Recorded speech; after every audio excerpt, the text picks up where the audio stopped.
Electric Cafe.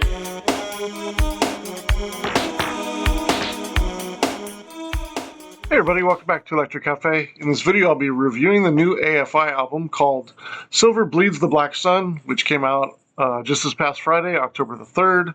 And this is going to be an interesting review for me. This is a little bit outside of my wheelhouse. I normally do things that are related to electronic music, but if it has a keyboard or if it has a beat machine or maybe a sampler or sequencer, I'm always down to listen to that stuff. But I do have a love for goth rock and things like that, and I do have a somewhat of a little bit of a background in punk music. Growing up in the 80s, in Southern California, it was almost impossible to kind of get away from the alternative rock and the punk scene and the early goth rock scene in the early 80s that California was so well known for.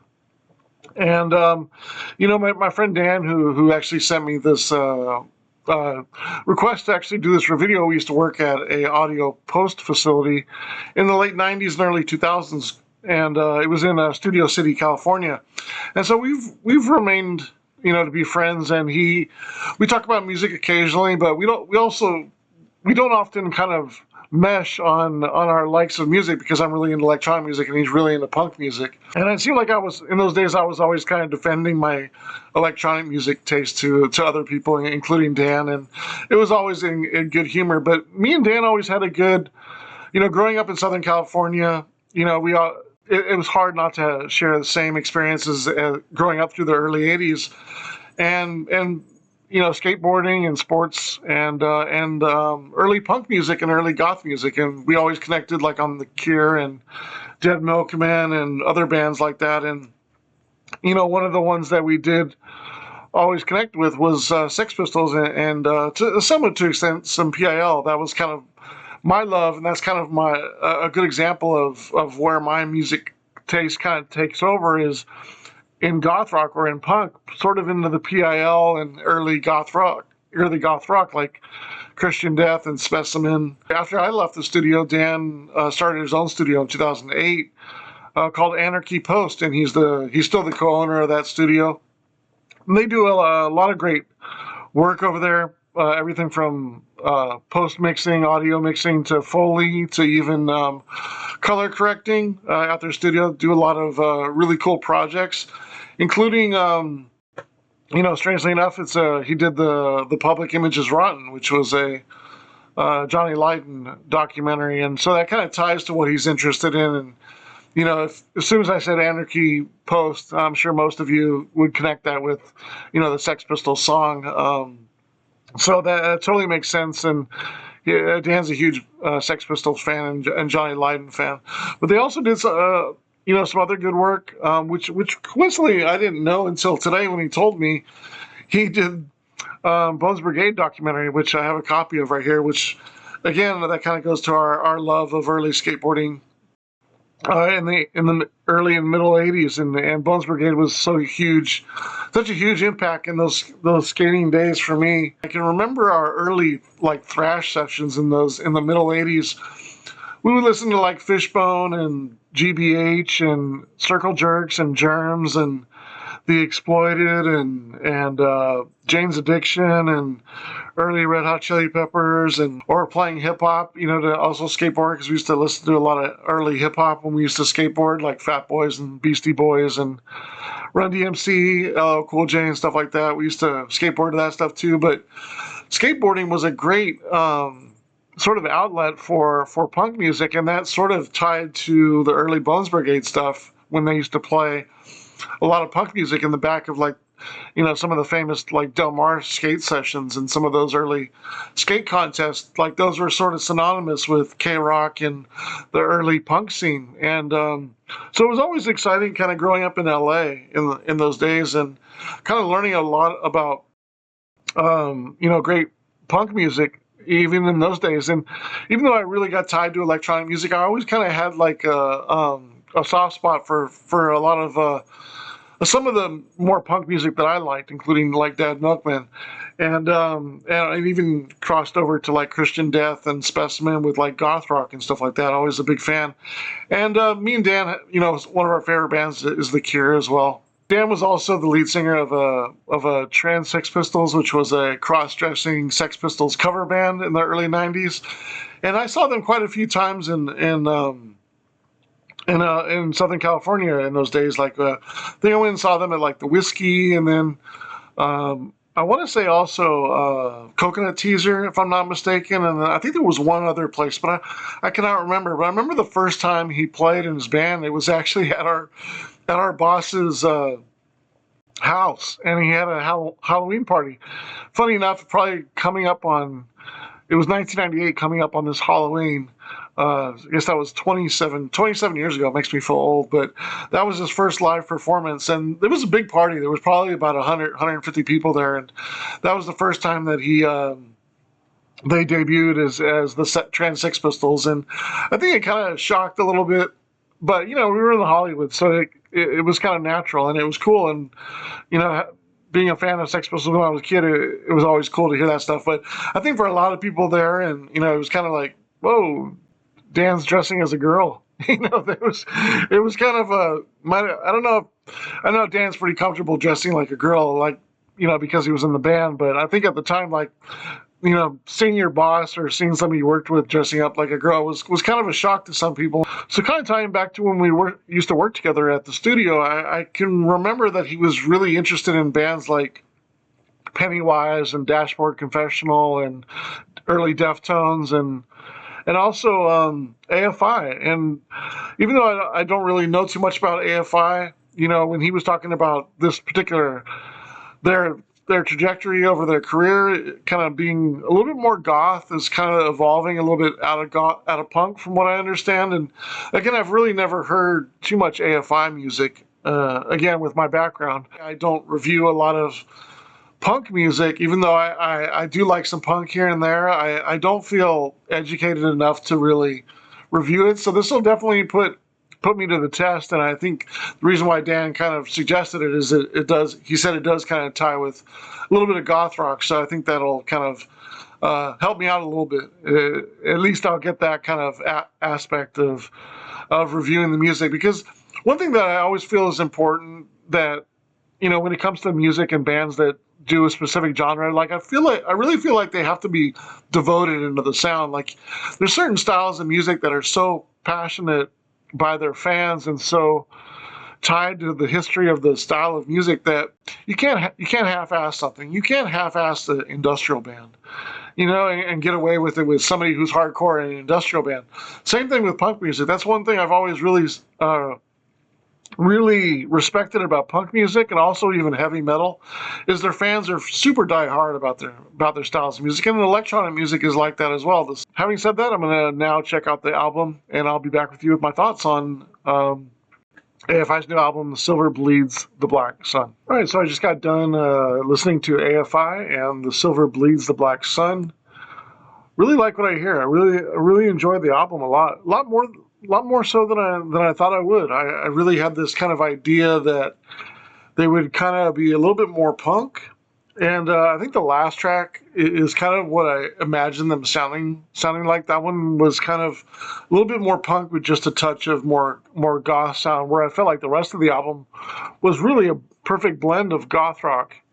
And I think at times I felt like it was almost verging onto dark wave, especially with the tracks that are a little bit more faster beat, even more so than like cold wave or post punk, especially with the tracks number 8, number 9, number 6, number 7, even Holy Visions, the third one, just a little bit more dark wave than cold wave, and so I like both of those styles a lot, and I felt like this is like right on the edge of being goth rock and sort of a dark wave sound. So very cool overall. Really impressed.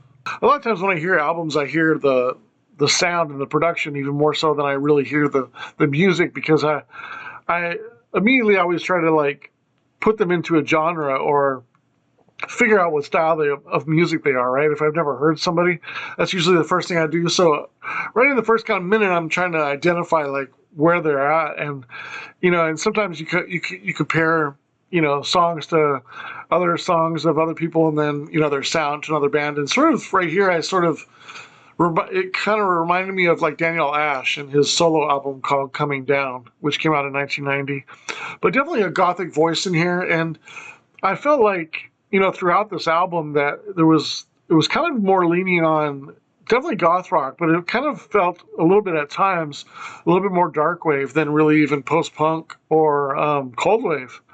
And that's probably because of some of the faster beats on some of the songs, like Six, 8 and 9. I think even Holy Visions, track number 3, like they all have a little bit more upbeat, almost danceable rhythm. So it kind of ties a little bit more to dark wave than really the as much as it is to like post punk or even cold wave. But I really like the first track. I love how his voice is also, it doesn't necessarily stand out in the front through most of the album as well, but it feels like definitely in this track too is his voice is really mixed in with the big melody and the strings in the background, and it's really kind of mixed in with the overall sound. I really like that, and that I was listening to an album recently, just like last couple of days, and I saw somebody's comment that said that they really liked the way they mixed the voice into the music, in sort of into the spectrum of the audio, just kind of like almost like it was an instrument. And I really kind of felt that like in this track, like it was really nicely placed within the album. And I guess that means they're a little bit more music focused than out in front like lead vocalist. And I like that because I always think, I always want the music to shine even equally to the vocalist, not so much the vocalist standing out a lot like in some bands. But I really like the sound in that as well. Definitely cinematic. This track, first track, very cinematic. I can almost see like clouds moving by and kind of like a movie. Unfortunately, song is too short for me. A really good opener. I really like it, but too short for me. I wish it was longer. I just wish there was more of the good stuff. Very good track though. Very good stuff. I really like this track. One of my top 5 favorites on here. I give it a 7.5 out of 10. I think it's right, very good into excellent. I just wish there was a little bit more of the epic and sort of more of the strings, and just maybe end or start a little bit differently and kind of enhance those melody moments. I think the track would have even rated higher for me.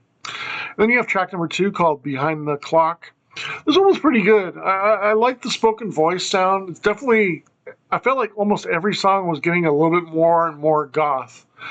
And so I like the voice here, the band. I can start to kind of gauge the band's worth here, and definitely I feel like everybody's really strong in the band, but nobody's really sticking out, which I like too, because nobody's really overdoing their part. They're kind of, they all seem to kind of have their shine for like 10 or 20 seconds, at the most. A lot of times it's the bass line at the beginning, or the drummer, and then the guitar guy adds a little bit of some parts, whether it's the riff or some kind of cascading guitar. So I like how everybody's sort of playing their part.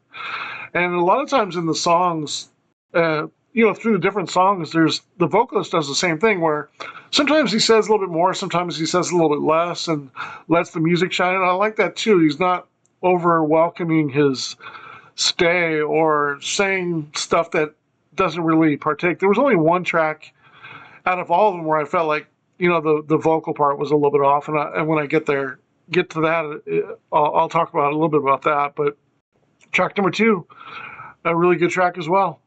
Track 3 was my immediate favorite through the first 3 tracks. I liked it a little bit better than the Bird of Prey, but Driving, good guitar work here. I really like the guitar slides. Kind of reminds me of like old Flock of Seagulls. They kind of did that kind of airy kind of sliding guitars.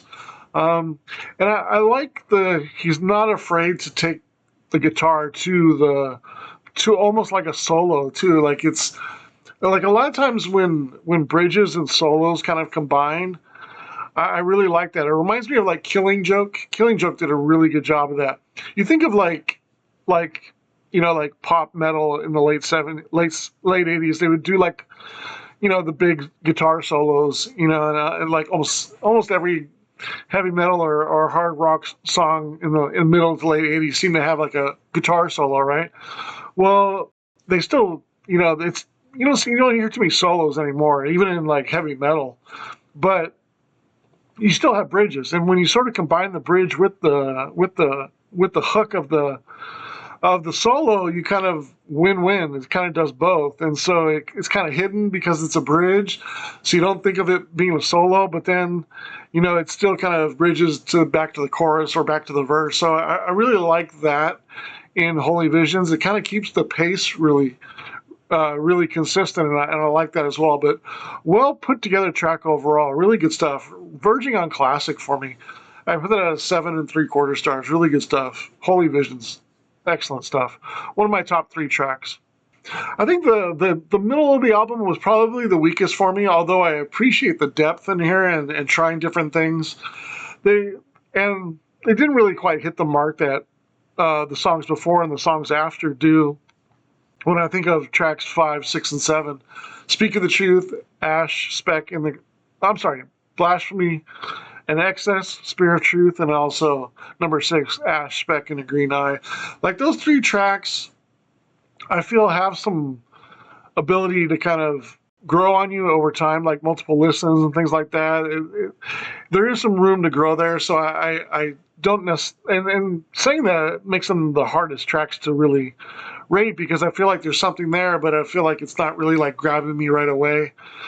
Track number 4, not too fond of the beat on that one, although again I appreciate the differences and mixing up from song to song and trying different things in different songs, like but the good thing about track 4, Blasphemy and Excess, it kind of it wins you over in the end. Like it's still a good track, but it didn't really like grab me as the type of track that listening through the first album, it kind of verified that like it's not the ideal kind of AFI track that I would like to hear when I compare them to the rest of the tracks.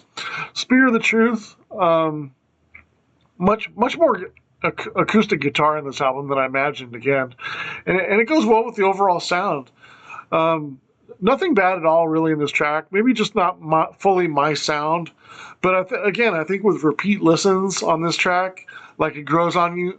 But nothing really like jumped out at me in this track. And 4 and 5, I really couldn't tell which song I liked better or if I liked one worse. It just kind of roughly around the same. But I think they're right on the level of a good track. And I think with the repeat listens, I think they'll improve a little bit if I was to score this in like a couple years or something. Track number 6, Ash, Speck, and a Green Eye. This is the only track that I think really had something in it that didn't really annoy me, but I was like, I don't really like that. And it has to do with the chorus. I feel like he says the chorus too many times. Like when he says the same word 4 times in a row, and then says it again, and then says it 4 times in a row and says it again because there's almost like 4 bars in there. Like it becomes a little bit monotonous, a little bit, and I think what I hear in this, like the later tracks, when they get to a chorus, they say less, and it has the same impact. Like I don't think really a lot of times you need to say or have a big chorus and make it sound. You're kind of, I guess you're kind of already going to a peak in a chorus musically, right? So you don't always need to say something that has to have a chorus and sort of be that sort of end all be all of the song. Like the music already takes it there. So sometimes when you say the least, it means the most, right? So I felt like when here, because it's such an epic track, and I really like pretty much everything else about it, as far as it being like upbeat, and I like the drumming, I like the sort of dark wave and new wave in this track. This was probably the most dark wave and new wave track in here, I felt like. But the chorus just kind of maybe repeated itself a little bit too. But still, I think it's a good track. Track number 7, my second favorite track on the album. Avoid Word, I Bend Back. This track shows you how important the bass and the drums are in this particular style of music. Like right away, the bass line's catching you, and the drummer's just setting the pace, setting the tone, and you just have the instant hook there, and it just grabs you right away. Especially when you're doing like dark wave sounds, and I listen to this a lot. Like I almost feel I don't know AFI's background a lot, but if they're sort of hearing a sound out there that they like from another band, and they're sort of, wouldn't say mimicking, but they're doing their own thing in this. Like this sounds a lot like Twin Tribes, who I've reviewed in the past, and I really like a lot. But Twin Tribes is still a little more electronic, where I felt like this is more goth. And it just really nails it here. I just feel like the band really nails the sound here. Couple of the notes in the guitar kind of reminded me like Pornography, The Cure kind of period, just for a moment. There's no specific one that I can remember, but I just remember hearing like a tone. I was like, well, that kind of reminded me of like A Strange Day or a Short Term Effect, like something in that kind of Pornography feel. And so that was cool. But love the bass. I mean, just a good beat, the cool riffs, epic voice, great pace, just an overall really good song. My second favorite on the album. Give it an 8.25 stars. Great stuff. Track 8 is interesting because after such a high on track 7, and this is also another very upbeat song. It's really good, but maybe it gets lost a little bit after 7, and maybe they should have sort of mixed in. I don't know if it should have gone like maybe like 5 and then maybe 8 and then 6 and then 7, but I feel like the middle of the album gives you a little bit break, which is nice, and then kind of ramps up towards the end. But I feel like 7 and 8 are so strong that like back to back they almost you don't appreciate 8 because it's going after 7. And then it's also squeezed in between number 9, which is my favorite track on the album. But track 8, Marguerite, really good. Again, just gets a little bit lost, but I gave it a 7. I still think it's a very good track. Track 9, my favorite on the album, A World Unmade. Love the pacing on this track. Cool rhythm, guitars. My favorite riff, and I love the deep bass along with the keyboards. That sounds great. Love the way he sings it. The background melodies and the guitar is really nice too.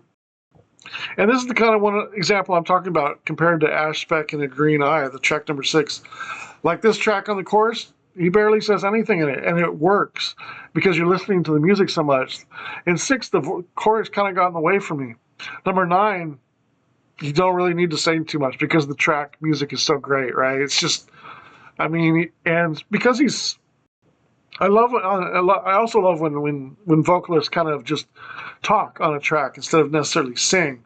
With this type of groove and this type of sound, it just goes great with his voice, and I love the way he just kind of almost talks his way through the verses. And then again, just the chorus is so sparse and just not really needed to say much else. It kind of does its own thing, and it doesn't really need to say much more. But the background melody and guitar is just awesome.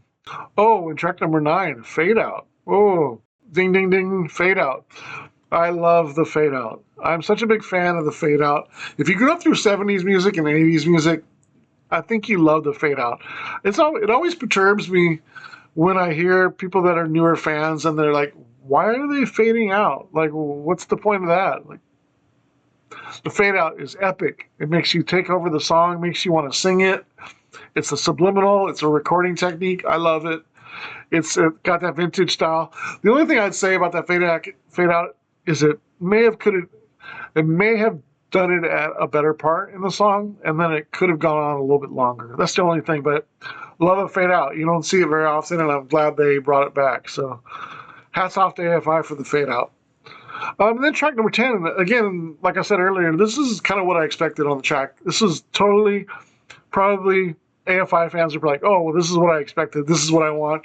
This almost feels like an encore song. Like, okay, let me give you, the old fans, what you want. Like, here's the track. I like the power. I like the rawness, but it doesn't have the atmosphere that the rest of the album has for the most part. But I can see why it's on there. It's probably more tied to the sound that they've kind of grown through, and maybe a little bit more punk in the rhythm for sure, a little bit more raw for sure. But I still think it's a good track for what it is. But this feels like punk with a goth rock edge, where the rest of the album feels like goth rock with blending post-punk and there's a very slight punk in there, but that's just kind of a post-punk. So this is probably what maybe the other albums sound like, maybe before this, I'm not sure, but I still think it's a good song overall. A couple of last thoughts on the album. Overall, I really like the hollow sound. It feels like a late 80s album. It's got that classic kind of mixing. I wouldn't say everything's like a wall of sound, but it's everything's very distant. And I really appreciate that the album doesn't sound overmastered. And I listened to this on YouTube. I don't have a physical copy of it, unfortunately, but it sounds like it's not overly mastered. Like it's a little bit reserved, which I really love because when you're mixing an album, when I feel like you need some headroom and you don't want to mix your total volume up to the and leave no headroom for the listener, right? Like you back off like 5 dB and you allow the person who's listening to give that extra headroom, and it's not so much in your face, and it's more reserved, and I really like that this album, from what it sounds like, it has that.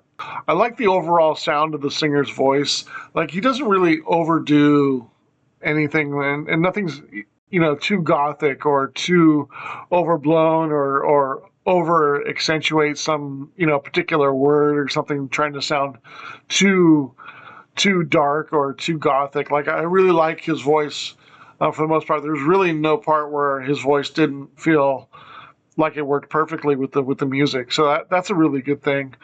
And that for me, that really is important, because like, if I continue to listen to this album or look into more AFI, like, I can be confident that the voice won't not only not annoy me, but I also, on the opposite side, I'll really like it. One of the other things about this album and the band itself, I really feel like they kind of capture your attention. Like, you feel like you're getting a show, like you feel like you're getting a rock show, like a rock band, and I really like that. It's kind of takes you away from your cares and your worries and your day to day. Like, you can really escape to their sound, which is nice. And that's the reason why I do like gothic music and more atmospheric music and darker music. And when I compare that to punk, like, I'm not necessarily an angry person. Like, I'm pretty happy-go-lucky guy for the most part. So I really have nothing to be like super angst about. So, like, punk doesn't necessarily the theme, it doesn't really go with me as far as like how to feel. And that's kind of what I was saying earlier. Like, if you're really into something, you almost kind of live that lifestyle. And for me, I'm not really an angry person, so I don't get into like a lot of the messages with punk because I'm not feeling it. Maybe that's why I like Dead Milkmen so much, is because it's kind of got some comedy in there too. But I also think they're really clever as well.